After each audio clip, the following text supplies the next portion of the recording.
오늘도 참으로 은혜롭고 복된 주일입니다. 이 가을 하나님 앞에 예배한다는 이 축복, 우리 기도함으로 감사하며 예배로 나아갑니다. 하나님 아버지, 지난 한 주간 동안도 우리와 동행해 주시고 우리를 성령으로 이끌어 주셔서 오늘도 하나님 앞에 예배할 수 있는 특권을 주셔서 가족들과 함께 가정에서 예배하는 놀라운 은혜 누리게 하시니 감사합니다. 창조주 하나님과 구원주 하나님을 높여드리며 예배하는 복된 시간으로 역사하여 주시옵소서. 이 시간 정직한 영으로 예배하기를 원하오니 우리 있는 곳에 하늘 영광으로 함께해 주시고 우리가 드리는 예배를 흠양하여 주시옵소서. 이 예배를 방해하는 사탄의 어떤 시험과 유혹도 결코 우리를 흐트러 놓지 않도록 강력하게 지켜 주시옵소서. 그리하여 예배하는 이 시간에 참된 참회와 용서와 하늘의 은혜가 우리 심령 가운데 넘치도록 하나님 역사하여 주시옵소서. 그리하여 낙심한 심령에는 성령의 위로가 넘쳐나게 하시고 고난과 슬픔을 이길 수 있는 굳건한 믿음도 허락하여 주시옵소서. 재림의 주로 다시 오시는 예수님의 이름으로 기도하옵나이다. 아멘. 우리 다 같이 사도신경으로 신앙 고백합니다. 나는 전능하신 아버지 하나님, 천지의 창조주를 믿습니다. 나는 그의 유일하신 아들, 우리 주 예수 그리스도를 믿습니다. 그는 성령으로 잉태되어 동정녀 마리아에게서 나시고 본디오 빌라도에게 고난을 받아 십자가에 못 박혀 죽으시고 장사된 지 사흘 만에 죽은 자 가운데서 다시 살아나셨으며 하늘에 오르시어 전능하신 아버지 하나님 우편에 앉아 계시다가 거기로부터 살아있는 자와 죽은 자를 심판하러 오십니다. 나는 성령을 믿으며 거룩한 공교회와 성도의 교제와 죄를 용서받는 것과 몸의 부활과 영생을 믿습니다. 아멘. 오늘 우리에게 주시는 하나님 말씀이 있습니다. 신약성경 빌립보서 2장 5절에서 11절까지 말씀입니다. 신약 319면에 있습니다. 이 말씀 봉독할 때에 살아계시는 주님의 음성을 들을 수 있기를 바랍니다. 빌립보서 2장 5절에서 11절 말씀 봉독합니다. 너희 안에 이 마음을 품으라. 곧 그리스도 예수의 마음이니 그는 근본 하나님의 본체시나 하나님과 동등됨을 취할 것으로 여기지 아니하시고 오히려 자기를 비워 종의 형체를 가지사 사람들과 같이 되셨고 사람의 모양으로 나타나사 자기를 낮추시고 죽기까지 복종하셨으니 곧 십자가에 죽으심이라. 이러므로 하나님이 그를 지극히 높여 모든 이름 위에 뛰어난 이름을 주사 하늘에 있는 자들과 땅에 있는 자들과 땅 아래에 있는 자들로 모든 무릎을 예수의 이름에 꿇게 하시고 모든 입으로 예수 그리스도를 주라 시인하여 하나님 아버지께 영광을 돌리게 하셨느니라. 아멘. 오늘 봉독한 이 말씀을 가지고 명품 인생으로 살자, 이런 제목으로 피차 은혜를 나누고자 합니다. 명품 인생으로 살자. 여러분, 사람들은 명품으로 살자, 값지게 살자, 세상 말로 뽀대 있게 산다는 것을 물건이나 치장을 통해서 자기를 드러내는 것으로 아는 경우가 많습니다. 명품으로 산다 함은 나 자체를 이야기하는 것입니다. 가방이나 시계나 보석 반지나 액세서리를 두고 하는 말이 아닙니다. 그런데 사람들은 오해를 해서 옷이나 가방이나 신발이나 보석, 액세서리를 명품으로 꾸미는 것을 자기 존재 가치를 높이는 것으로 이해하는 분들이 참 많습니다. 물론 사람은 누구나 메이커 있는 상품을 가지고 싶어 합니다. 그렇다고 사람이 명품이 되는 것은 아닙니다. 코로나 위기 가운데서도 세계에서 명품 판매가 제일 성장한 나라가 대한민국이라고 합니다. 여러분들이 들어봄직한 유명한 명품 브랜드 누이비통, 에르메스, 구찌, 샤넬, 이런 제품들이 여러분 왜 명품인 줄 아십니까? 장인 정신을 불어넣어서 하나하나 손수 만들다 보니 희소 가치가 있어서 명품이 된 것입니다. 공장에서 막 찍어내듯이 만든 것이 아니기 때문입니다. 그럼 우리는 어떻게 살아야 명품 인생이 될까요? 명품을 가진 사람을 부러워하지 마시고, 또한 외적 치장에 집중하지 마시고, 생각이, 인격이, 말과 행동이 하나님과 사람들이 인정하는 삶을 살아낼 때 저와 여러분이 명품 인생이 될 수 있습니다. 명품과 같은 인생이 아니라 명품 인생이어야 합니다. 명품 인생은 세상 사람들과 다르게 산다는 의미입니다. 최고의 명품으로 사신 분이 여러분 이 세상에 누구셨던 줄 아십니까? 눈치가 빠르신 분들은 예수님이라고 대답하실 겁니다. 맞습니다. 제가 문제를 하나 내보겠습니다. 이것은 어떤 세상 부귀와도 바꿀 수 없습니다. 그 어떤 세상 명예와도 바꿀 수가 없습니다. 그 어떤 세상 행복과도 결코 바꿀 수가 없습니다. 이것 때문에 세상 즐거움도 다 버리고 세상 자랑도 다 버렸습니다. 이것은 무엇일까요? 예, 예수 그리스도십니다. 94장 가사를 제가 읽어드린 겁니다. 주 예수보다도 더 귀한 것은 없네. 샤넬이 없어도, 구찌가 없어도, 에르메스가 없어도, 루이비통이 없어도, 내가 그것을 가지는 것 못한다 할지라도, 소유를 못한다 할지라도 그것과 절대로 바꿀 수 없는 예수님을 가졌으니, 아니 예수님이 나를 선택하고 가지셨으니 그분이 가진 모든 것은 명품인 것입니다. 우리가 명품이어서가 아니라 예수님이 명품이신 분이라 그분이 우리를 선택하고 가지셨으면 주님의 소유된 백성인 우리는 예수님과 함께 명품인 것입니다. 우리 예수님이 얼마나 명품이냐 하면요, 하나님이 지극히 높이셔서 하늘 위에 땅 아래 땅 위에 있는 모든 이름 위에 뛰어난 이름으로 예수님을 명명했습니다. 그리고는 모든 무릎이 그 이름 앞에 꿇게 했습니다. 그리고 모든 입이 예수를 주라 시인합니다. 주인이요 우리의 왕이시라는 고백입니다. 하나님 아버지께 영광이 되도록 우리를 하나님 앞에, 주님 앞에 무릎을 꿇게 하시고 예수를 주라고 부르게 합니다. 이것이 진정한 명품이신 예수님의 모습입니다. 명품 인생으로 사는 여러분이 되시기를 주의 이름으로 축복합니다. 그러면 명품 인생으로 살기 위해서 우리가 먼저 어떤 것을 해야 될까요? 예수님의 마음을 가져야 한다는 것입니다. 본문 5절 봅니다. 너희 안에 이 마음을 품으라. 곧 그리스도 예수의 마음이니. 무엇보다도 마음이 중요합니다. 바울 사도는 예수의 마음을 품기 위해서는 다음에 4가지를 실천해야 한다고 강조합니다. 첫째는 같은 사랑을 갖는 것입니다. 사랑으로 하나가 되라는 뜻입니다. 둘째는 뜻을 합하여 한 마음을 품는 것입니다. 이것은 마음과 영이 하나가 되어 일치된 생각을 갖는다는 뜻입니다.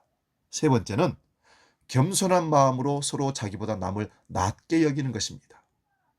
남을 높여주라 이런 얘기입니다.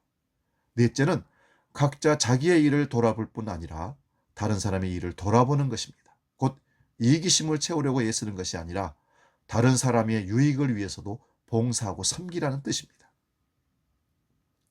이 4가지를 실천해야 한다고 하는데 이것이 참으로 우리 삶에 적용한다는 것이 아득하고 어려운 일입니다. 이 세상은 절대로 한 마음을 품도록 요구하지 않기 때문입니다. 이 세상의 법칙은 한 마음이 아니라 자기 마음대로 하는 그런 것입니다. 잠시 같은 마음, 같은 생각을 품었다 할지라도 그때는 분명 그것이 자기에게 이익될 때만 그렇습니다. 그런데 돌아보니 이익이 안 되는 것 같아 손해본다 싶으면 절대로 같은 마음을 품거나 같은 생각을 하지 않습니다. 그야말로 동상이몽합니다. 같은 침대에 누워있으면서 다른 꿈을 꾼다는 것입니다. 게다가 이 세상은 절대로 남을 자기보다 낮게 여기라고 가르치지 않습니다. 자기보다 높이 올라가려는 사람을 끌어내리고 어떻게 해서든지 주변 사람들을 밟고 높은 곳으로 올라가라고 합니다. 그러기 위해서는 남들보다 많이 가져야 한다고 가르칩니다. 많이 배워야 한다고 가르칩니다. 또한 자기 일이나 잘하면 됐지 남의 일을 도와주는 것은 손해보는 일이라고 생각합니다. 남을 도와줄 때는 그것이 자기에게 유익을 갖다 줄 때만 도와줍니다. 자기를 포장하기 위해서 남을 도와줄 뿐이지 다른 사람의 유익을 위해서는 절대로 자기 자신을 희생하지 않으려고 합니다. 이것이 알게 모르게 우리 몸에 배어 있어서 우리 삶을 지배하고 있는 이 세상 법칙이 우리를 그렇게 끌어간다는 것입니다. 우리의 현실적인 상황이 이렇다 보니 사도 바울이 말하고 있는 한 마음, 그 마음을 품으라는 그 뜻은 우리의 피부에와 닿지가 않습니다. 완전히 딴 세상 얘기를 하고 있는 것만 같습니다. 이것이 어떻게 실천 가능할 것일까요? 세상에서 가장 더러운 것이 여러분 무엇일까요? 걸레가 아닙니다. 화장실 닦는 걸레가 아닙니다. 바로 사람의 마음이라고 얘기합니다. 만물보다 거짓되고 심히 부패한 것이 마음이니 성경은 분명하게 우리에게 가르쳐주고 있습니다. 겉으로는 화려하고 멋지고 아름답게 보이지만 실제로 우리의 마음이 보여진다면 세상에서 가장 추하고 더러운 모습이 바로 우리 마음이 아닐까 생각해 봅니다. 그 더러운 마음 때문에 우리는 번번이 실패합니다. 안목의 정욕과 이상의 자랑에 번번이 넘어집니다. 사단이 살짝 유혹만 해도 마음이 혹하고 갈팡질팡 갈등을 벌입니다. 하나님과 세상 사이에서 갈등을 벌이면서 이리 찢기고 저리 찢기는 불량품 인생이 되는 것입니다. 여러분, 명품 인생이 되려면 겉모습만 명품으로 바꾼다고 갖춘다고 명품이 되는 것이 아니라 마음이 명품이 되어야 합니다. 만물보다 거짓되고 심히 부패한 이 마음을 어떻게 변화시켜야 할까요? 그러면 예수 그리스도의 마음을 가지면 되는 것입니다. 만물보다 거짓되고 심히 부패한 마음이 예수 그리스도의 명품 마음으로 변화 바꿔져야 되는 것입니다. 예를 하나 들어볼까요? 프로농구 훈련법을 소개합니다. 우리나라에 우리은행이라는 은행이 있는데 우리은행 여자 농구단은 과거에 만년 꼴찌하는 팀이었다고 합니다. 그래서 코칭 스태프가 첫 번째 목표로 정한 것이 선수들의 기량을 끌어올리는 것이 아니었습니다. 일단은 그들의 마음속에 패배감, 패배의식을 지우는 것이었답니다. 가장 최우선으로 해야 할 부분이 선수들의 정신 개조였습니다. 스스로 위축되는 패배의식을 지우는 게 가장 급선무였다고 합니다. 특히 훈련을 하면서 감독님이나 코치가 운동하는 도중에 쉽게 포기하는 것을 굉장히 싫어했다는 겁니다. 지는 것은 어쩔 수 없는데 포기하는 것을 용납하지 않았다는 것입니다. 경기에 이기고 지고가 아니라 포기하는 것을 신경 쓰고 관리하다 보니 끈기가 조금씩 생겨서 승리를 하자는 의식까지도 바뀌어요. 승리를 하더라는 것입니다. 우리 빌립보서 오늘 본문 6절 8절 말씀 읽습니다. 그런 근본 하나님의 본체시나 하나님과 동등됨을 취할 것을 여기지 아니하시고 오히려 자기를 비워 종의 형체를 가지사 사람들과 같이 되셨고 사람의 모양으로 나타나사 자기를 낮추시고 죽기까지 복종하셨으니 곧 십자가에 죽으심이라. 우리가 품어야 할 예수님의 마음 중에 가장 중요한 것이 여기에 소개되고 있습니다. 그것은 겸손하게 포기하는 정신입니다. 예수님은 무엇을 포기하셨습니까? 오늘 말씀은 예수님이 하늘에서 포기하신 것, 또한 태어나면서 포기하신 것, 그리고 살아가시면서 포기하신 것을 말씀하고 있습니다. 먼저 6절을 보시면 하늘에서 포기하신 것이 나타납니다. 그분은 하나님의 본체를 가지고 계셨고 하나님과 동등하셨던 분입니다. 하지만 그것을 포기하고 이 땅에 내려오셨습니다. 그리고 7절을 봅니다. 태어나시면서 포기하신 것이 있습니다. 이 땅에 태어나실 때 사람의 형체를 가지고 사람들과 같이 되셨고 사람의 모양으로 나타나셨다는 것입니다. 하나님이 육신을 입는다는 것은 태어나면서 자기를 포기할 때만 가능한 겁니다. 이건 어려운 일입니다. 어떤 종교도 있을 수 없는 일입니다. 마지막으로 8절은 살아가면서 포기하신 것을 말합니다. 그것은 자기를 낮추시고 죽기까지 복종하신 삶을 살아내신 겁니다. 예수님은 하늘에 계실 때에도, 태어나실 때에도, 또 인생을 살아가는 전반적인 삶의 과정 속에서도 겸손하게 포기하는 삶을 사셨습니다. 예수님이 이처럼 모든 삶 속에 하나님의 뜻에 복종하며 사셨던 겁니다. 예수님의 정신은 어떤 정신입니까? 더 소중한 목적을 위해서 지금 나에게 소중한 것들을 포기하는 정신입니다. 하나님의 소원과 목적을 이루어드리기 위해서 나의 꿈과 나의 야망을 내려놓을 줄 아는 정신입니다. 내 인생의 전부가 아니라 내 인생의 하나님의 뜻을 이루는 것이 전부가 되는 삶을 살아야 한다는 정신입니다. 이런 정신을 가지고 살 때 우리는 하나님이 붙잡고 용서하시는 명품 인생이 되는 것입니다. 하나님의 뜻을 이루기 위해 내가 가진 것을 포기하고 겸손히 나를 낮추고 섬김의 삶을 살아갈 때 하나님께서 명품으로 우리를 만들어주시고 사용하십니다. 하지만 하나님을 위해 아무것도 포기하지 못한다면 결코 명품 인생이 될 수가 없습니다. 그러나 우리는 이렇게 내 것을 포기하며 살아가는 것을 무척 힘들게 생각합니다. 뭔가 손해를 보는 느낌이고 뭔가 잘못 살고 있다는 생각이 들 때가 많습니다. 왜 그럴까요? 그것은 우리가 이처럼 살아갈 때 오늘 본문 9절 11절 말씀처럼 하나님께서 우리에게 놀라운 상급으로 보상해 주실 거라는 분명한 확신이 없기 때문입니다. 페르시아의 왕자라는 영화가 있습니다. 이 영화는 과거의 어느 시점으로 돌아갈 수 있는 마술적인 당금을 찾기 위한 싸움을 다루고 있습니다. 이 당금의 단추를 누리기만 하면 과거로 다시 돌아가서 자기 운명을 바꿀 수 있는 것입니다. 미래를 알고 있기 때문에 미래를 예측하고 불행을 막을 수 있다는 것입니다. 만약 여러분이 이 당금을 가지고 있다고 생각해 봅시다. 여러분이 이미 미래의 어느 날 일어날 일들을 직접 경험하고 보았습니다. 이때 여러분이 본 것은 오늘날로 말하면 주식 시세였습니다. 지금은 형편없이 몰락하고 있었는데 몇 년이 지나면 수십 배, 수백 배로 값이 뛰는 상승주가 될 것을 미리 보고 알고 있습니다. 이제 그 당금의 단추를 눌러 과거로 다시 돌아갔습니다. 그리고 모든 재산을 털어서 그 주식을 전부 구입했습니다. 그런데 당시에는 최악의 하락주였습니다. 그래서 주변 사람들이 비웃고 조롱하고 미쳤다고 충고하고 난리 아니었습니다. 이렇게 주변 사람들이 다 안 된다고 말리고 조롱하는 모습을 보면서 여러분은 무슨 생각을 하겠습니까? 그런 말들 때문에 흔들리고 이것 때문에 의심하고 이것 때문에 힘들어하고 방황하겠습니까?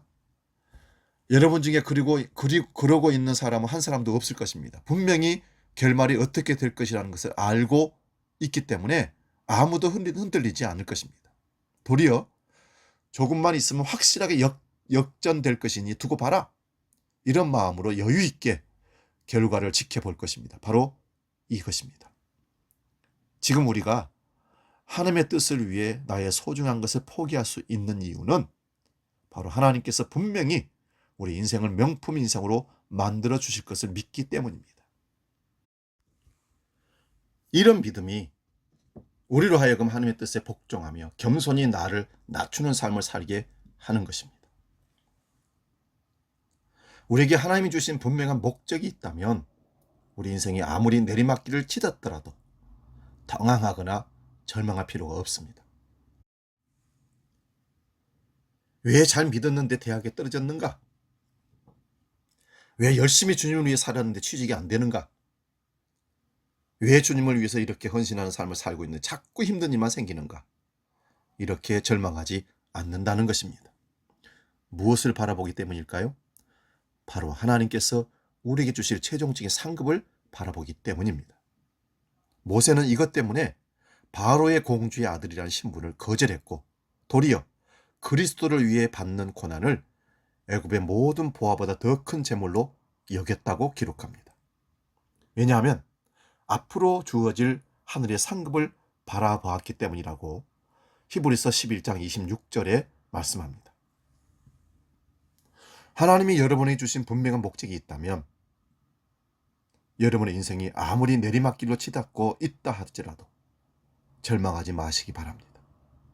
하나님의 뜻이 있는 곳에 길이 있습니다.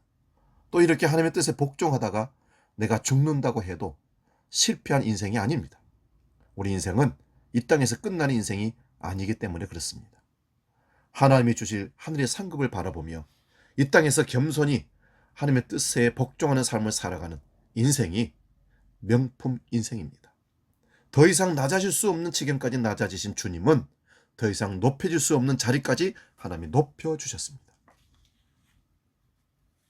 우리도 이 소망을 가지고 오늘 겸손히 낮아지는 삶을 살아가는 저와 여러분 되시기를 축원드립니다. 예수님의 마음을 품었고 예수님의 마음과 부딪히는 세상의 마음을 버리고 마음이 온전해졌으면 이제부터 내부 작업이 끝나고 외부로 나가야 됩니다. 흐르는 물이 되어야 됩니다. 그것이 바로 사명입니다.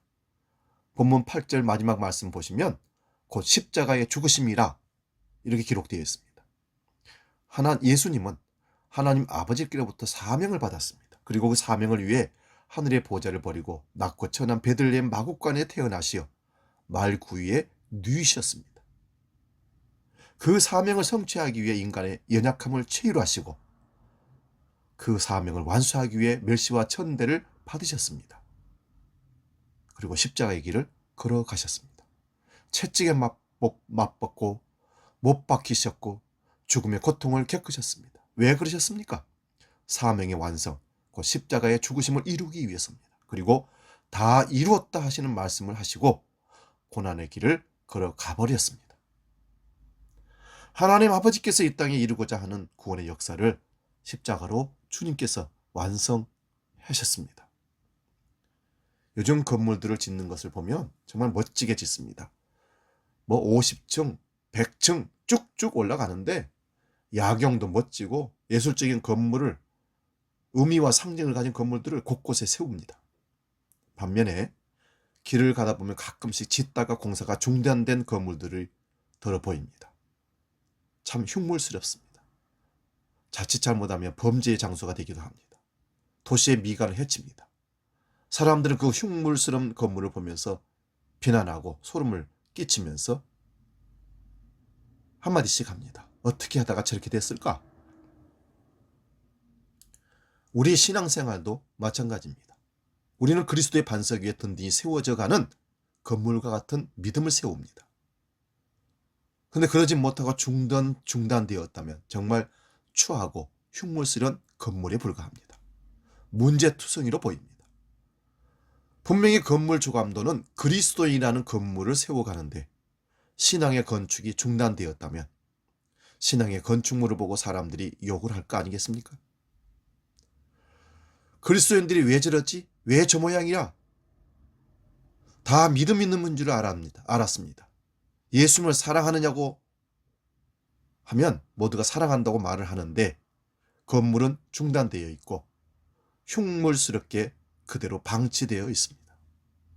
그리고 동물들이 거기서 드나들면서 사람들을 두렵게 만듭니다. 하나님을 사랑하고 하나님을 예배하고 하나님에 대한 열정이 식지 않고 계속 여러분 진행 중입니까? 아니면 중단된 건 아닌지 공사가 멈춘 건 아닌지 우리 자신들을 점검해 보셔야 됩니다. 고린도후서 13장 5절을 봅니다. 너희는 믿음 안에 있는가 너희 자신을 시험하고 너희 자신을 확정하라. 예수 그리스도께서 너희 안에 계신 줄을 너희가 스스로 알지 못하느냐? 그렇지 않으면 너희는 버림받은 자니라. 사랑하는 여러분, 예수님께서는 십자가의 죽으심이라는 이 한마디를 이루기 위해서 인간의 고달프고 고독한 생애를 사셨습니다. 그러나 멈춤 없이 끝까지 달려가셨습니다. 사랑하는 제자가 배신하고 돈 받고 팔아먹고 저주하고 부인하고 도망가버리는 아픔과 고통을 참으셨습니다. 그것이 하나님 아버지로부터 받은 사명이기 때문입니다. 그 사명을 이루기 위해 사셨던 예수님의 인생이 진정 명품 인생이요, 예수님이 가신 그 길을 걷는 성도들이 명품 인생을 사는 성도입니다. 1968년 멕시코에 있는 멕시코시티 올림픽 마라톤 경기가 마치 드라마 같은 모습을 보여줬다고 기록하고 있습니다. 로마 올림픽과 일본 동경 올림픽에서 금메달을 땄던 전설적인 아베베 선수가, 마라톤 선수죠, 3연속 올림픽 금메달을 향해 도전하고 있었기 때문에 그렇습니다. 모든 관심의 대상이 아베베라는 한 명의 선수였습니다. 어쩌면 다른 선수들은 들러리처럼 보인 것입니다. 관심 밖이었습니다. 이미 올림픽 마라톤 종목에서 2번의 금메달을 획득한 유일한 선수였던 아베베가 금메달을 목에 걸고 전무후무할 3연속 마라톤 우승자가 될 것인지 초미의 관심사였습니다. 마침내 총선과 함께 마라톤이 시작되었습니다. 아베베 선수는 여전히 강해 보였고 3분의 1 지점인 17km 지점에서도 선두를 유지하고 있었습니다. 근데 갑자기 믿기 힘든 일이 벌어졌습니다. 아베베가 길가를 벗어나 경주를 포기한 것입니다. 주저앉고 말았습니다. 나중에 기자회견에서 아베베가 경기 전 몇 주 동안 왼쪽 다리 골절상으로 인해서 고통을 받고 있었다고 토로했습니다.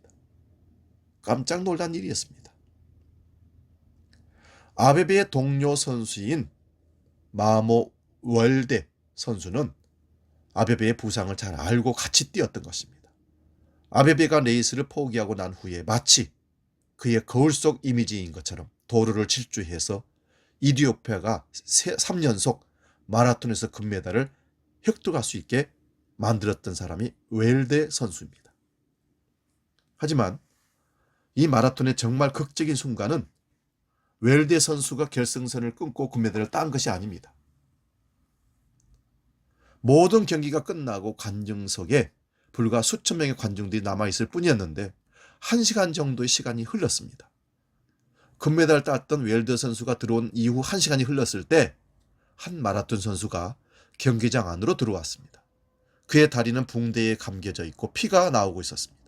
한 발짝 한 발짝은 고통으로 인해서 주춤거리면서 달리는 그 앞에 몇 분 전까지 조용하기만 하던 수천 명의 관중들을 서서 박수를 보내기 시작합니다. 그 선수는 트랙을 돌면서 고통스러운 경주를 계속했고 관중들의 환호는 점점 더 커졌습니다. 트랙 주변을 도는 힘든 여행을 끝없이 보였습니다. 하지만 드디어 그는 다리를 절면서 결승점을 들어왔습니다. 그가 금메달을 딴 것처럼 관중들은 환호를 질렀습니다. 그리고 기자석에서 한 기자는 그의 승리를 다음과 같이 표현했습니다. 오늘 우리는 인간 정신의 가장 순수한 것을 형상화한 아프리카의 한 젊은 마라토너를 보았다. 스포츠란 과연 무엇인가라는 질문에 진정한 의미를 부여한 행동이었다. 스포츠는 성숙한 인간이 하는 경기라는 스포츠의 수준을 한나게 높여준 행동이었다. 진정한 용기라는 말에 진정한 의미를 부여한 행동이었다. 이 모든 명예를 탄자니아의 존 스티브 아쿠아리 선수에게 바친다. 이후에 아쿠아리 선수에게 기자들이 이렇게 질문했습니다. 왜 경기를 포기하지 않았습니까? 그때 아쿠아리 선수는 그 질문을 이해하기 어렵다는 표정을 보이면서 이렇게 대답합니다. 당신이 이해를 못하고 있는 것 같습니다. 나의 조국 탄자니아에서 나를 멕시코 시티에 그 경기를 시작하러 보낸 것이 아니라 끝까지 마치라고 저를 보낸 것입니다.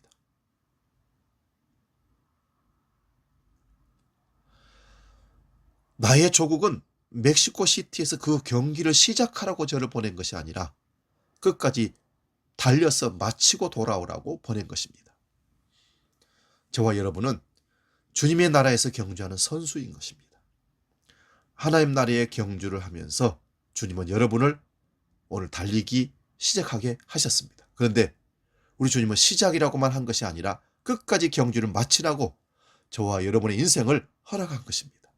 그래서 우리의 인생이 정말 명품의 인생이 되려면 우리가 하나님께 받은 사명을 완수해야지만 진정한 명품 인생이 되는 것입니다. 힘들어도 내 인생의 붕대를 층층 동여매고 믿음으로 산다고 고생해도 피 흘리기까지 달려 마지막 결승선을 통과할 때 드디어 명품 인생이 되는 겁니다. 마지막으로 우리 말씀을 함께 읽고 마치겠습니다. 명품 인생으로 살다 이 세상을 떠난 사도 바울의 고백입니다. 사도행전 20장 24절입니다. 내가 달려갈 길과 주 예수께 받은 사명 곧 하나님의 은혜의 복음을 증언하는 일을 마치려 하면은 나의 생명을 조금도 귀한 것을 여기지 아니하노라. 다시 한번 읽겠습니다. 사도행전 20장 24절 내가 달려갈 길과 주 예수께 받은 사명 곧 하나님의 은혜의 복음을 증언한 일을 마치려 하면은 나의 생명조차 조금도 귀한 것으로 여기지 아니하노라. 아멘. 사랑하는 여러분, 우리 인생이 명품 인생으로 끝나야 하지 않겠습니까? 길든 짧든 우리에게 주신 사명을 부여잡고 우리는 끝까지 달려갈 때 명품 인생이 되는 것입니다. 기도하겠습니다. 하나님 아버지, 이 세상 사람들은 명품으로 치장하면 인생이 명품이 되는 것처럼 착각을 하고 모으고 자기를 치장합니다. 그리스도인들마저도 그것을 답습하고 따라가는 사람들이 많이 있는 것 같습니다. 주여, 명품 인생이 그것이 아닌 것을 깨닫게 하시고 예수 그리스도의 마음을 품어 예수님처럼 사는 삶을 통해 진정 하나님 앞에 사람들 앞에 명품 인생이라고 인정받는 삶을 살도록 우리를 이끌어 주시옵소서. 그 명품 인생으로 살기 위해서는 우리 사명을 다하는 순간까지 결승점까지 달려가야만이 그 인정을 받을 수가 있다고 우리는 말씀을 통해서 확인했습니다. 하나님, 우리 주한 모든 성도들이 포기하지 말고 자루나 우루라 치우치지 않고 하나님이 우리에게 지어주신 사명을 달성하기까지 십자가의 푯대를 향해서 달려가 마침내 명품 인생으로 인생을 마치며 하나님의 품에 안길 수 있는 축복을 누리게 하여 주시옵소서. 예수님의 이름으로 축복하며 기도하옵나이다. 아멘. 이제 이 시간 하나님께 드려진 헌금을 놓고 제가 봉헌 기도하겠습니다. 하나님 아버지, 오늘도 하나님을 예배할 수 있는 특권을 주셔서 교회에서 가정에서 예배할 수 있는 은혜 주시니 감사합니다. 마음을 다하여 주께 나아가 오늘 말씀을 받고 또 도전받고 명품 인생으로 살기 위해서 달려갈 수 있도록 도와주실 뿐만 아니라 하나님 앞에 우리 자신을 드리는 신앙 고백적으로 물질을 드릴 수 있는 기회를 주셔서 감사합니다. 하나님 것을 구분하여 하나님께 드렸사오니 받아 흠양하여 주옵소서. 11조와 감사의 예물과 주정헌금과 일천번제와 선교헌금과 건축예물을 아버지 앞에 드립니다. 아버지가 받으셔서 거룩한 물질로 또 다른 곳으로 흘려보내 주셔서 이 물질에 또 다른 결실을 맺도록 은혜 더하여 주옵소서. 코로나 사태로 말미암아 성도들의 삶이 피폐해지고 기업들이, 직장들이, 사업장이 어려워지고 있습니다. 그러나 명품 인생으로 사는 우리들 결코 거기에 좌절하거나 포기하지 말게 하시고 하나님이 주신 상급을 바라보며 인내하여 참고 끝까지 달려가 하나님이 채워주시는 놀라운 축복까지도 누리는 복을 얻게 하여 주시옵소서. 예수님의 이름으로 축복하며 기도하옵나이다. 아멘. 이어서 교회 생활 소식 안내합니다. 주보를 참고하시고요. 주일 예배는 1부, 2부 마스크와 방역, 소독 질서를 지키면서 교회에서 현장 예배를 이제 드리게 됩니다. 가능한 바엔 참석하셔서 가정에서 힘든 상황 가운데 있지만 함께 얼굴 맞대고 또 예배하고 돌아가는 일들을 서서히 한번 다시 시작해보는 기회를 가져보시기 바랍니다. 매주 수요일 저녁 7시 30분 교회에서 수요예배 지금 또 계속되고 있습니다. 다른 광고는 주보를 참고하시고요. 환절기 또 이 가을에 아름다운 신앙의 열매를 계속 맺혀가시기 바랍니다. 축도함으로 마치겠습니다. 하나님 아버지, 이번 한 주일도 오늘 예비하며 또 출발합니다. 하나님께 주시는 말씀 붙잡고 정말 하나님이 주시는 시간 속에 명품 인생으로 살기로 다짐하며 나아가는 사랑하는 우리 주한 모든 식구들, 하나님께서 한 사람 한 사람 붙잡아 주시고 매 순간 가치 있는 인생으로 주님과 함께 살아가는 우리 모두가 되게 하여 주시옵소서. 이제는 우리 주 예수 그리스도의 은혜와 아버지의 크고 놀라우신 사랑하심과 성령님의 감동 교제 역사 충만케 하심이 우리에게 이 땅에 살면서 명품 인생으로 살아 예수님과 함께 동행하는 천국의 삶을 멋지게 살아내라고 명령하시고 힘주시고 용기 주시는, 함께 하시는 그 놀라운 역사가 오늘 주일 예배로 함께한 모든 우리 주한 성도들 머리 위에, 모든 믿음의 권속들 위에 이제로부터 영원히 함께 계시기를 간절히 축원하옵나이다. 아멘. 오늘도 승리하셨습니다. 할렐루야.